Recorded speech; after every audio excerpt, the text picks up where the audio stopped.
wanted to try my hand at making a table with just joinery, basically gluing and dovetails.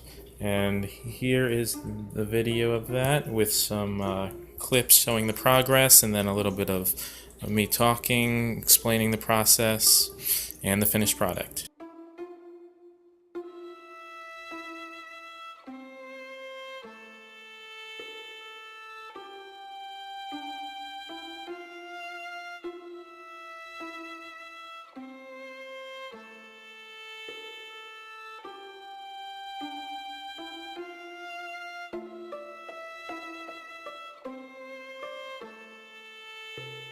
Here are all my tools on my kitchen table. As you can see, the tools become quite numerous over time, but definitely part of the game. And here is my new 3D printer. It's actually a CNC carver also, which I carved my initials into the legs.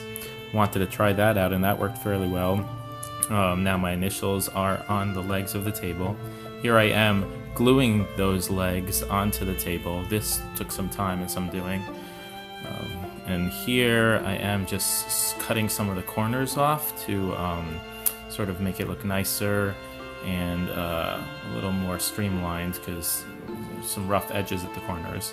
And here after glued, as you could see, there are some gaps in the dovetails, so I tried to take up those gaps with little shims of wood and glued those in and then cut them off.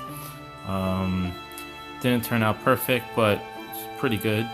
And yeah, so it was a pretty tedious process, and a lot of fine-tuning, doing over and over my initials there from the carving, CNC carver. And as you could see, the edges of the corners get a little ugly, but not too bad. And there was a lot of sanding that went into the whole project, of course, and trying to get it smooth, and different sandpapers, different grains, and then eventually Tung Oil to really smooth it down to make it look nice.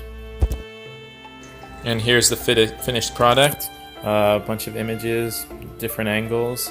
Of course, a few pictures of Abby thrown in there. But yeah, I think overall the table came out pretty good. The Tung Oil did take a while to dry, but in the end, works pretty nicely. There it is.